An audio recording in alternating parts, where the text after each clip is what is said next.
adik-adik semua, berjumpa lagi dengan Kak Sheba di CGM kita minggu ini. Nah, bagaimana kabar adik-adik semua di rumah? Kak Sheba berharap adik-adik semua selalu penuh dengan sukacita dan pastinya sehat selalu ya. Nah, sebelum kita memulai CGM kita, Kak Sheba mau mengajak adik-adik semua menyeru nama Tuhan dan juga berdoa. Kita menyeru nama Tuhan sebanyak 3 kali ya. Adik-adik bisa ikutin Kak Sheba dari rumah dengan penuh kesungguhan hati. Yuk kita sama-sama menyeru nama Tuhan. Oh Tuhan Yesus, oh Tuhan Yesus, oh Tuhan Yesus, amin. Nah, kita sudah menyeru nama Tuhan. Sebelum kita mulai CGM kita juga harus berdoa terlebih dahulu. Yuk kita berdoa bersama-sama. Oh Tuhan Yesus, ya Tuhan Yesus, Tuhan terima kasih Tuhan. Oh atas belas kasihan Tuhan, kami masih bisa sama-sama datang untuk menikmati CGM bersama-sama. Tuhan dapatkan setiap kami memiliki satu hati yang mau dengar-dengar akan Tuhan, yang mau memuji diri Tuhan. Oh Tuhan dapatkan telinga kami, telinga seorang murid, telinga yang mau menerima firman Allah. Oh Tuhan Yesus, dapatkan CGM kami hari ini Tuhan. Oh biar kami semua boleh dapat diri Tuhan. Tuhan kami cinta padamu. Amin. Nah adik-adik, kita sudah menyeru nama Tuhan. Kita juga sudah berdoa. Supaya lebih semangat lagi, kita akan bersama-sama memuji Tuhan.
Halo semuanya, kembali lagi bertemu bersama Kak Vita. Hari ini Kak Vita yang akan cerita di sidang CGM kita.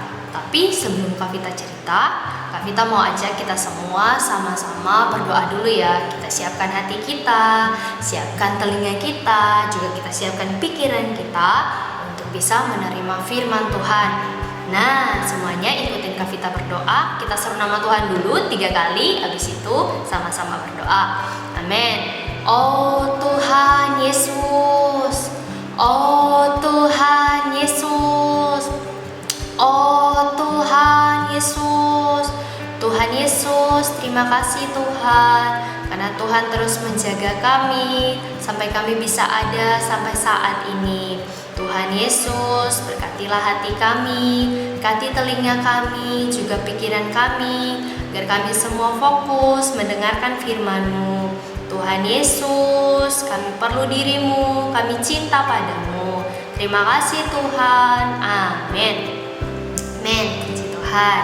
Adik-adik, ada yang masih ingat cerita kita sudah sampai di karakter apa? Ya, kita sudah sampai di karakter benar. Hari ini Kak Vita akan cerita 2 cerita sidang CGM kita. Yang pertama itu cerita judulnya adalah menyapu belakang lemari buku. Menyapu ke belakang lemari buku. Yang kedua, Kak Vita mau cerita judulnya itu Tuanku tidak pernah tidak ada. Tuanku tidak pernah tidak ada. Nah, adik-adik, kita masuk ke cerita yang pertama ya. Jadi cerita tentang menyapu belakang lemari buku ini dikisahkan ada seorang anak perempuan bernama Yukana. Siapa? Yukana. Ya, Yukana ini dia dibesarkan di Afrika Tengah. Jadi dia adalah seorang anak yang tinggal di Afrika Tengah. Dia adalah seorang anak yang tinggal bersama hamba Tuhan atau orang yang melayani Tuhan. Contohnya gembala adalah orang-orang yang melayani Tuhan. Nah, sejak kecil adik-adik, Yukana ini sudah percaya kepada Tuhan dan dia sudah menerima Tuhan Yesus Kristus sebagai juru selamatnya. Adik-adik, pada satu hari, satu cerita dikisahkan bahwa ketika Yukana ini berada di sekolah, ibu gurunya meminta Yukana untuk menyapu satu ruangan di kelasnya. Jadi sekelasnya itu disuruh disapu oleh Yukana. Nah, adik-adik, saat itu Yukana membersihkan, dia sapu semuanya di depan sudah bersih. Terus dia melihat ada lemari buku. Adik-adik, saat itu dia berpikir bahwa tidak perlu untuk menyapu bagian belakang dari lemari buku. Kenapa? Karena tidak ada yang melihat. Jadi mau kotor atau bersih ya biarkan saja. Tapi adik-adik, dia di dalam pikirannya ada sesuatu yang berbicara dan hatinya berbicara bahwa ya, aku mau menyapu belakang lemari buku ini meskipun tidak dilihat oleh orang lain, tapi Tuhan melihatnya. Jadi dia mau menyapu belakang lemari buku ini bagi Tuhan. Akhirnya dia menyapu, dia membersihkan belakang lemari buku ini dan dia sambil berdoa, Tuhan, dia berdoa bahwa Tuhan, ya Tuhan, aku menyapu tempat ini untuk-Mu. Men, adik-adik, jadi meskipun orang lain tidak mengetahui bahwa Yukana membersihkan belakang lemari buku, tapi Tuhan melihatnya. Jadi adik-adik, hari ini ya kita harus belajar seperti kisah di dalam Kolose pasal 3 ayat 23 yang berkata, apapun juga yang kamu perbuat, perbuatlah dengan segenap hatimu seperti untuk Tuhan dan bukan untuk manusia. Adik-adik, hari ini nih, ketika kita berbicara, ketika kita mengerjakan sesuatu, kita harus belajar mengerjakannya dengan segenap hati. Kita berbicara harus dengan perkataan yang benar, tidak boleh menjadi orang yang mudah berbohong. Karena apa? Meskipun orang lain tidak mengetahuinya, Tuhan kita mengetahuinya.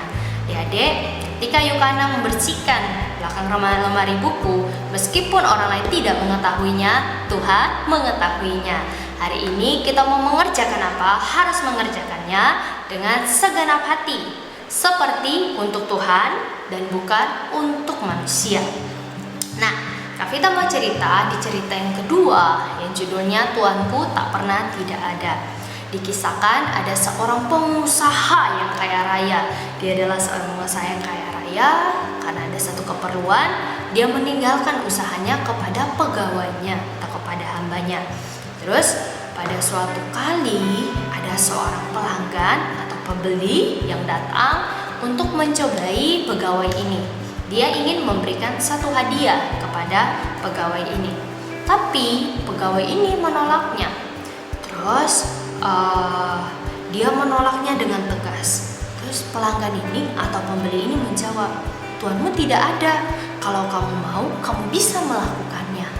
Adik-adik, tapi pegawai ini menjawab, Tuanku tidak pernah tidak ada, karena Tuanku adalah Tuhan Yesus, dan Tuhan Yesus ada di dalam aku.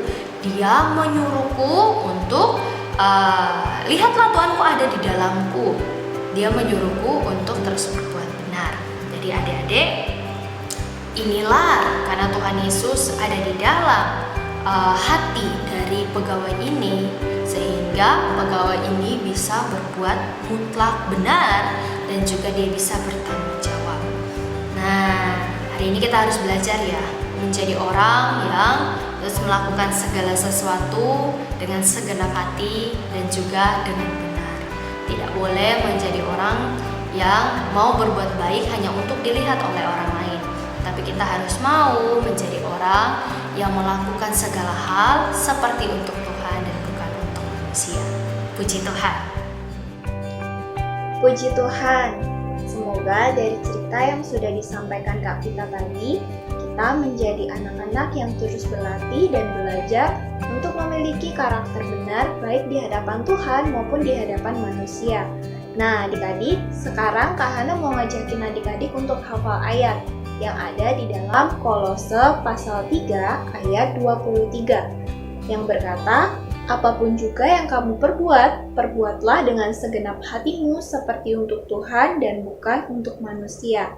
Kak Hana akan mengajak adik-adik 2 kali membacanya secara pelan-pelan. Nah, adik-adik di rumah sambil menghafalkan ya. Oke, kita ulang yang pertama.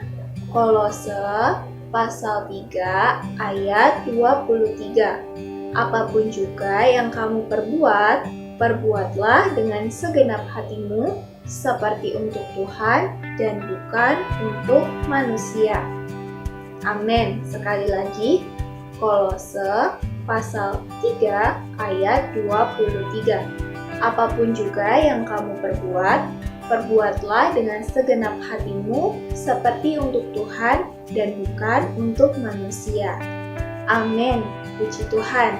Bagi adik-adik yang belum hafal, adik-adik di rumah tetap menghafalkan ya, bisa bersama kakak, adik, mama maupun papa. Nah, untuk menutup CGM kita hari ini, Kak Hana akan pimpin di dalam doa. Adik-adik di rumah dengan sikap yang tepat berdoa, ikutin Kak Hana ya. Amin. Oh Tuhan Yesus, oh Tuhan Yesus, Tuhan, terima kasih Tuhan untuk CGM hari ini. Kami mengucap syukur karena kami boleh kembali belajar mengenai karakter benar. Tuhan, dapatkan kami anak-anak-Mu setiap hari boleh terus berlatih dan belajar untuk bersikap benar baik di hadapan Tuhan maupun di hadapan manusia. Karena itu Tuhan terus jaga hati kami, juga jaga penghidupan kami. Terima kasih Tuhan, kami cinta padamu. Amin. Puji Tuhan, CGM kita sampai di sini. Sampai jumpa di CGM minggu depan. Tuhan Yesus memberkati.